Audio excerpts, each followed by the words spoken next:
2022년 8월 15일 월요일 이 아침에 주시는 하나님의 말씀은 민수기 20장 1절부터 13절 말씀입니다. 민수기 20장 1절부터 13절 말씀. 첫째 달에 이스라엘 자손 곧 온 회중이 신광야에 이르러 백성이 가데스에 이르더니 미리암이 거기서 죽음에 거기에 장사되니라. 회중이 물이 없으므로 모세와 아론에게로 모여드니라. 백성이 모세와 다투어 말하여 이르되 우리 형제들이 여호와 앞에서 죽을 때에 우리도 죽었더라면 좋을 뻔하였도다. 너희가 어찌하여 여호와의 회중을 이 광야로 인도하여 우리와 우리 짐승이 다 여기서 죽게 하느냐? 너희가 어찌하여 우리를 애굽에서 나오게 하여 이 나쁜 곳으로 인도하였느냐? 이곳에는 파종할 곳이 없고 무화과도 없고 포도도 없고 석류도 없고 마실 물도 없도다. 모세와 아론이 회중 앞을 떠나 회막문에 이르러 엎드리매 여호와의 영광이 그들에게 나타나며 여호와께서 모세에게 말씀하여 이르시되 지팡이를 가지고 내 형 아론과 함께 회중을 모으고 그들의 목전에서 너희는 반석에게 명령하여 물을 내라 하랴. 내가 그 반석이 물을 내게 하여 회중과 그들의 짐승에게 마시게 할지니라. 모세가 그 명령대로 여호와 앞에서 지팡이를 잡으니라. 모세와 아론이 회중을 그 반석 앞에 모으고 모세가 그들에게 이르되 반역한 너희여 들으라. 우리가 너희를 위하여 이 반석에서 물을 내려 하고 모세가 그의 손을 들어 그의 지팡이로 반석을 2번 치니 물이 많이 솟아나오므로 회중과 그들의 짐승이 마시니라.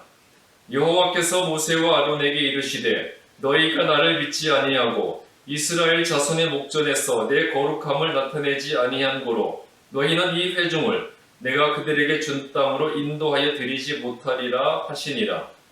이스라엘 자손이 여호와와 다투었으므로 이를 무리바 무리라 하니라. 여호와께서 그들 중에서 그 거룩함을 나타내셨더라. 아멘. 기도하겠습니다. 하나님, 오늘도 이 아침에 거룩한 말씀을 주시니 감사를 드립니다. 저희들에게 말씀을 들을 귀를 열어주시고 하나님의 말씀을 마음에 새기고 그 말씀대로 순종할 수 있는 믿음을 허락하여 주시옵소서. 하나님, 저희들에게 말씀하여 주시옵소서. 저희들이 듣겠습니다. 하나님이 무엇을 말씀하시든 그 말씀대로 순종하며 행하는 믿음을 저희들에게 허락하여 주시옵소서. 예수 그리스도의 이름으로 기도했습니다. 아멘. 모세의 누나이자 동력자인 미리암과 모세의 형이자 대제사장인 아론이 이스라엘의 가나안 입성을 목전에 두고 광야에서 생을 마감하게 되었습니다. 그런데 가나안 입성을 눈앞에 두었던 이스라엘 백성들이 광야에서 마실 물이 없게 되자 그들은 또다시 하나님을 원망하고 모세와 아론을 비난하며 불평을 늘어놓기 시작했습니다. 이런 상황에서 모세와 아론마저 자신들의 분노와 혈기를 앞세워서 백성들 앞에서 비신앙적으로 행동함으로써 하나님의 거룩함을 가리고 말았고요. 결국 이 일이 그들이 가나안에 들어가지 못하는 이유가 되어버렸습니다. 오늘 본문 말씀 1절을 보게 되면 미리암이 광야에서 죽었고 이스라엘 백성들은 가데스 바네아에 도착을 했습니다. 38년 전 가데스 바네아에서의 불순종과 거역으로 이스라엘의 광야 방랑 생활이 시작이 되었었죠. 다시 그 땅에 이런 이스라엘에게 요구되는 것은 하나님에 대한 전적인 믿음과 신뢰였습니다. 그런데 이스라엘은 2절부터 3절에서 마실 물이 부족하게 되자 다시 불평을 시작했습니다. 광야에서 불순종하여 먼저 죽었던 사람들을 언급하면서 자신들도 그때 죽었으면 더 좋았을 것이라고 원망을 했어요. 이스라엘은 가데스 바네아에서 첫 번째의 불순종으로 말미암아 2년 만에 입성할 수 있었던 가나안에 40년의 시간이 걸려서 들어가게 되었는데 하나님의 심판을 받았던 출애굽 1세대가 40년의 시간 안에 다 죽기 위해서는 하루 평균 약 82회의 장례를 치루어야 했습니다. 하나님께서는 이 일을 통해서 새로운 세대에게 로마서 6장 23절 말씀처럼 죄의 삭은 사망이라는 것을 분명히 선포해 주셨습니다. 하나님의 가르침과 지난날의 역사와 현실에서의 실제적 체험과 경험을 통해서 이스라엘은 하나님의 능력에 대한 확신과 믿음, 그리고 불순종과 불신앙을 용납하지 않으시는 하나님의 징계에 대한 교훈을 분명히 깨달았어야 했는데, 역사와 경험을 통해 깨닫지 못했던 그들은 다시 불순종과 원망을 반복하게 되었습니다.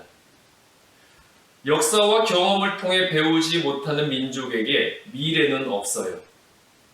이처럼 반복되었던 이스라엘의 불순종이 결국 가나안 입성 후에도 계속해서 이어짐으로써 훗날 그들이 나라를 빼앗기고 포로가 되는 배경이 되었습니다. 그런데 이러한 상황에서 모세와 아론마저 하나님의 인내와 자비의 거룩한 마음을 훼손하는 사건이 발생하게 되는데요. 이스라엘의 불순종에도 불구하고 하나님은 진노하지 않으시고 이스라엘의 요구를 들어주셨어요. 이스라엘의 불순종과 불신앙이 비교되는 하나님의 사랑과 자비를 보여주심으로써 이스라엘이 자신들의 어리석음을 회개하고 약속하신 모든 것을 다 이룰 때까지 끝까지 함께 하실 하나님에 대한 믿음을 회복하기를 원하셨습니다. 그래서 7절과 8절에서 이스라엘의 불평과 원망에도 불구하고 하나님께서는 이번에는 분노하지 않으시고 기꺼이 물을 주시겠다고 약속을 하셨습니다. 그래서 모세에게 지팡이를 가지고 이스라엘 백성들 앞에서 반석에게 명령하여 물을 내라고 하셨어요. 그런데 하나님께서 인내하며 자비를 베푸시는 이스라엘 백성들에게 오히려 모세가 분노하며 화를 내고 있습니다. 10절 말씀 보시면요, 모세는 이렇게 말을 했어요. 반역한 너희여, 우리가 너희를 위하여 이 반석에서 물을 내랴. 이것은 비록 모세가 이스라엘 백성들의 끊임없이 반복되는 그 불순종의 모습에 화를 내는 것이었지만, 하나님이 용납하신 것을 모세가 용납하지 못하는 모순을 보여주고 있습니다. 여기서 모세는 우리라는 표현을 쓰면서 하나님과 자신을 동일시하고 있습니다. 내가 화나면 하나님도 화가 난 것이고, 하나님과 동등한 자격을 가진 자기 자신이 이스라엘 백성들에게 물을 줄 수도 있고 심판할 수도 있다는 것처럼 혈기를 부리고 있습니다. 이것은 거룩한 분노를 넘어서 하나님 앞에 망령된 행동이었어요. 하나님께서는 분명히 8절에서 모세에게 단지 지팡이를 가지고 그냥 지팡이를 들기만 하고서 반석에게 명령하여 물을 내라고 하셨습니다. 이 지팡이는 모세가 이스라엘의 지도자로 세움 받을 때부터 하나님이 그의 권능을 모세를 통해 행하실 때마다 사용하던 지팡이였습니다. 그러므로 모세가 하나님의 명령대로 지팡이를 들기만 하고서 하나님의 이름으로 반석에게 명령하여 물을 내었다면 하나님의 주권적인 능력과 죄인들의 불평까지도 용납하시는 하나님의 인내와 자비가 한없이 드러날 수가 있었습니다. 그러나 11절에서 모세는 자신이 스스로 지팡이를 힘껏 2번 내리쳐서 물을 내므로써 하나님의 능력을 자신의 협조를 통해서만 가능한 것으로 격화를 시켜버렸습니다. 하나님은요, 인간을 사용하실 뿐이지 인간의 능력을 필요로 하시지는 않습니다. 그런데 모세는 자신이 물을 내겠다는 말과 바위를 지팡이로 치는 행위를 통해서 하나님과 자신의 권위를 동일시해버렸습니다. 또한 여기서 모세가 반석을 쳤던 행위는 불순종하는 이스라엘 백성들을 때리고 싶어 했고 그들을 심판하고 싶어 했던 모세의 마음을 반영해 주고 있어요. 하나님이 용납하고 포용하신 이스라엘 백성에게 오히려 모세가 분노하고 혈기를 부림으로써 하나님의 거룩한 자비하심을 훼손시켜 버렸습니다. 하나님은 당신의 백성들을 징계와 심판, 때로는 용납과 포용을 상황과 때에 따라 알맞게 행하시며 이끌어 가시는데 지금은 하나님께서 이스라엘을 용납과 포용으로 대하고 계십니다. 그런데 그러한 하나님의 뜻을 거스른 것은 모세조차도 이스라엘 백성들과 다름없이 불순종을 행한 것이었습니다.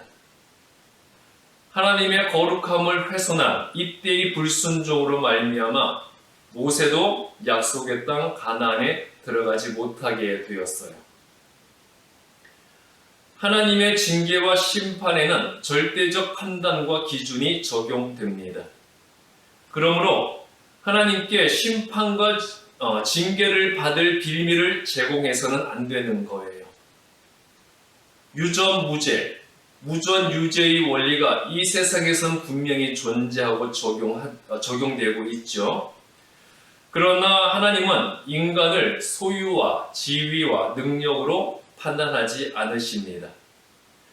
오히려 많이 받고 큰 것을 소유한 자에게는 더 큰 권리와 특권만큼 더 큰 의무와 책임을 요구하십니다. 만일 세상에서도 이러한 원리가 적용된다면 세상은 정말 살만한 곳이 될 거예요. 그러나 현실은 어떻습니까? 특권과 권리는 더 크게, 의무와 책임은 가능한 한 더 작게. 이것이 현실이죠. 바로 이것이 세상이 공평하며 공정하지 못하고 부익부 빈익빈, 또 악인이 번영하고 의인이 고통을 받고 과정이 어떻든 결과만 좋으면 된다는, 결과가 선악을 결정하는 기준이 되는 그런 현실이 생기는 이유입니다. 그러나 하나님의 판단과 징계와 상급의 기준은 철저히 객관적이며 자신이 친히 하신 말씀에 근거하고 있어요. 하나님은 주어진 권리와 특권만큼 의무와 책임을 성실히 감당하였는지를 근거로 사람을 판단하시는 거예요. 그래서 더 많은 것을 받은 자에게는 더 큰 순종과 모범을 요구하십니다.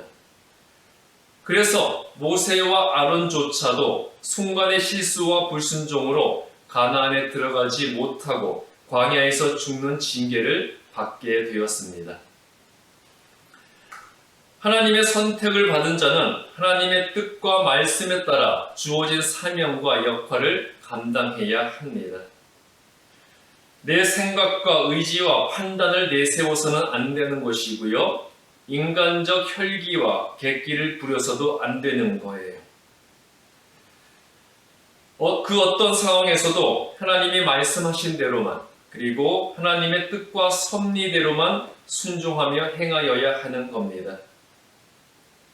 하나님께 선택된 그리스도인들은 한 사람 한 사람이 거룩하게 구별된 나실인이고요. 왕같은 제사장이 된 사람들입니다. 하나님께 선택된 나실인과 왕같은 제사장들이 해야 할 일은 모든 상황에서 어떠한 일을 하든지 하나님의 능력을 선포하고 그의 거룩함을 드러내야 하는 것입니다. 생각과 판단과 결정은 하나님이 하시는 것이에요. 하나님을 위해 헌신하는 자는 하나님이 생각하시고 판단하신 후에 결정하신 것을 그대로 따르고 행하기만 하면 되는 겁니다. 모든 일을 하나님의 관점에서 그리스도 예수의 마음으로 행하여 하나님의 거룩함을 드러내는 그리스도인들이 되시기 바랍니다. 하나님께서는 그런 자에게 약속의 땅을 축복으로 주십니다. 하나님께서 무엇을 말씀하시든 그 말씀대로만 순종하고 행하여서 말씀대로 행하는 자에게 이루어 주시는 하나님의 언약의 성취와 축복의 성취를 누리는 그런 성도들이 되시기를 주님의 이름으로 축복합니다. 기도하겠습니다. 하나님, 오늘도 저희들에게 귀한 말씀을 주셨음을 감사드립니다. 우리에게 주신 말씀을 가슴에 새기고 하나님이 우리에게 무엇을 말씀하시든 그 말씀대로만 순종하는 거룩한 하나님의 사람들이 되게 하여 주시옵소서. 우리의 삶의 기준이 말씀이 되게 하여 주시고 하나님의 말씀대로 순종하는 저희들의 삶을 통하여 하나님의 축복의 언약이 성취되게 하여 주시옵소서. 예수 그리스도의 이름으로 기도했습니다. 아멘.